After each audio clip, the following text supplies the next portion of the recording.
joining Turo University. My name is Conrad Layn. Yes, cheap cars can definitely make a lot of money on Turo, and actually, in my personal opinion, cheap cars can actually make more of a profit than a more expensive car because since it's cheaper, it takes less time to pay that car off. As opposed to maybe a car that is really expensive, it takes a lot more time to pay that car off, even though it's probably very beautiful and more expensive.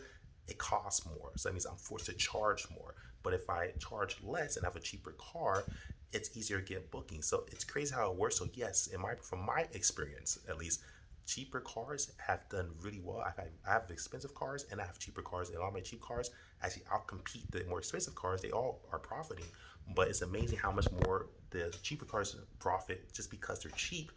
I can pay them off easier and faster, and I still make a lot of profit on top of it. Pretty crazy. So that's my personal opinion. So yeah, I love cheap cars. Like, and when I say cheap cars, I'm talking about like $5,000 cars. I love them.